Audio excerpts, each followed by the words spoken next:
Neste momento, vamos ouvir a palavra de Deus com o pastor Gerson Filito. Meus irmãos, meus amigos, quero vos cumprimentar com a paz de nosso Senhor e Salvador Jesus Cristo. E quero convidá-los a lermos da palavra do Senhor nosso Deus na Epístola aos Hebreus, no capítulo de número 10. Epístola aos Hebreus, capítulo 10, onde nós estamos lendo a palavra do Senhor. Já há alguns programas estamos pregando sobre esta epístola e queremos continuar neste momento no capítulo 10, o primeiro versículo, que diz assim: porque, tendo a lei a sombra dos bens futuros e não a imagem exata das coisas, nunca, pelos mesmos sacrifícios que continuamente se oferecem cada ano, pode aperfeiçoar os que a eles se chegam a Deus. Meus irmãos queridos, olha que revelação maravilhosa. Quando o escritor diz, porque tendo a lei ela está contida no Pentateuco, nos 5 primeiros livros da Bíblia, mais propriamente dito no livro de Êxodo e no livro de Levítico, onde estão ali as leis que Deus determinou para Moisés para que nós pudéssemos guardá-las. Aí você vai dizer, pastor, então as leis não existem mais, nós podemos jogar o Antigo Testamento fora? Não, 1000 vezes não, meus irmãos. A própria Bíblia diz, porque tendo a lei a sombra dos bens futuros.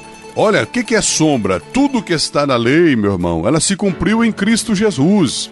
E nós precisamos conhecer a lei para entendermos o grande, o maravilhoso sacrifício que Jesus Cristo ofereceu por nós ali na cruz do Calvário. Porque a lei, meus irmãos amados, diz a Bíblia, tendo a lei a sombra dos bens futuros, quer dizer, era uma sombra, não era a realidade, ela apontava para algo no futuro. Diz a Bíblia, tendo a lei a sombra dos bens futuros e não a imagem exata das coisas, né? Não era uma imagem exata, nunca pelos mesmos sacrifícios. Quais mesmos sacrifícios? Sacrifícios de animais. A lei, ela exigia do povo de Israel que uma vez ao ano sacrificasse o cordeiro da Páscoa. A lei, ela exigia do povo sacrifícios pelo pecado. A lei exigia do sumo sacerdote que uma vez ao ano ele fizesse expiação pelos pecados de todo o povo de Israel. Ali estava a lei, as exigências da lei.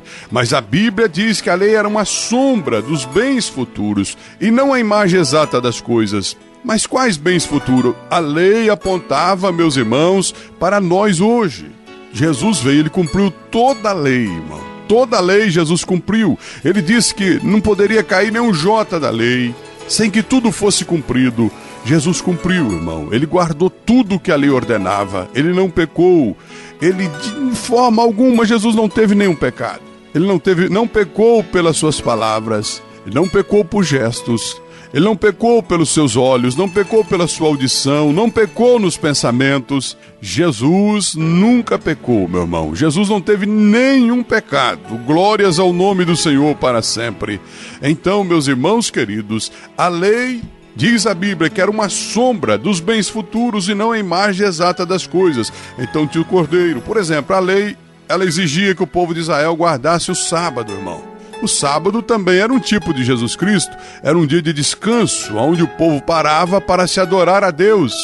Quando Jesus veio ao mundo, ele disse assim, vinde a mim, os cansados e sobrecarregados, e eu vos aliviarei. Então, o sábado, o cordeiro pascual, os demais animais serviam de sombra, irmãos. Eram sombras que apontavam para Jesus Cristo. Glórias ao nome do Senhor. Diz a Bíblia que nunca pelos mesmos sacrifícios que continuamente se oferecem a cada ano, pode aperfeiçoar os que a ele se chegam a Deus. Quer dizer, aquele sacrifício do Antigo Testamento, ele encobria os pecados do ofertante. O ofertante que tinha pecado, ele trazia um sacrifício ali, e o sacerdote recebia o seu animal e degolava aquele animal e o lançava sobre o altar do holocausto, aonde aquele animal era, meus irmãos, assado. Ali só sobrava cinza daquele animal. A fumaça subia, e aquela fumaça, se ela pudesse falar, aquela fumaça diria, se ela pudesse falar, ela diria assim, olha, Por enquanto eu estou subindo à presença de Deus como um cheiro suave, mas eu sou provisória. O verdadeiro sacrifício vai ser o de Jesus Cristo, porque ele virá, ele será tanto sacrifício como sacrificador, porque ele vai se doar, ele vai se entregar à humanidade. E ele também, depois, não vai subir como uma fumaça, não. Ele vai subir em corpo, alma e espírito à presença de Deus. Então, todos aqueles sacrifícios apontavam para o sacrifício de nosso Senhor e Salvador Jesus Cristo. A Bíblia está dizendo que a lei, meu irmão, era uma sombra das coisas futuras. A lei apontava para nós. Glórias ao nome do Senhor. Quando alguém oferecia um cordeiro da Páscoa, a lei exigia que eles oferecessem ali, sacrificassem a Páscoa, aquele cordeiro ao morrer. Se ele pudesse falar, ele diria: eu estou servindo de sombra, eu estou morrendo, eu estou apontando para o verdadeiro Cordeiro de Deus, que é Jesus Cristo, o qual tirará o pecado do mundo. Meu irmão, se aqueles animais do Antigo Testamento pudessem falar, eles diriam então: nós estamos morrendo para encobrir o pecado deste pecador, este miserável pecador. O pecado dele está sendo encoberto diante dos olhos de Deus através do nosso sangue, mas este sangue está apontando para o sangue de Jesus Cristo na cruz do Calvário. Meus irmãos, Jesus, quando veio, ele restaurou a união da humanidade com Deus, aquilo que o ser humano havia perdido através de Adão por causa da desobediência.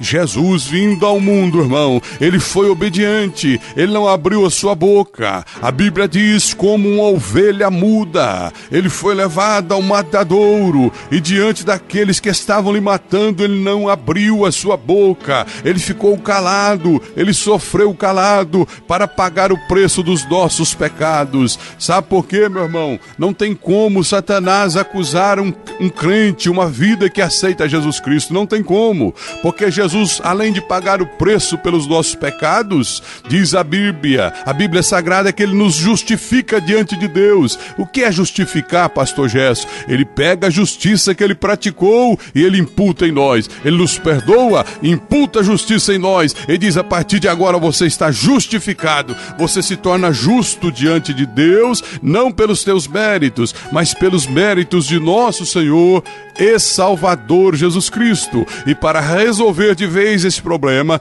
ele subiu, ele ressuscitou, irmão. Ele assentou-se à direita de Deus nas alturas e ele intercede por nós hoje. Glórias sejam dadas ao nome do Senhor para sempre. Oh, como é glorioso quando entendemos esse mistério, irmão. Quando os nossos olhos espirituais são abertos para compreendermos que Jesus pagou o preço dos nossos pecados. Sendo Deus santo, ele não aceita pecado, irmãos. Ele não poderia aceitar a mim, não poderia aceitar a você diante da presença dele por causa dos nossos pecados. Então, no Antigo Testamento, os animais encobriam, o sangue daqueles animais sacrificados encobriam então o pecado daquele pecador, mas apontava para Jesus Cristo, aquele que tira o pecado do mundo. Eu quero orar por você. Querido Senhor, te agradeço pela existência da tua palavra e quero rogar-te em favor de todos os meus ouvintes. Abençoa-o, Senhor, com a bênção do perdão. Senhor Jesus, apague as nossas transgressões, nos lave com o teu precioso sangue, Senhor. Retira de nós todo mal e ajuda-nos a vencermos, em nome de Jesus. Amém.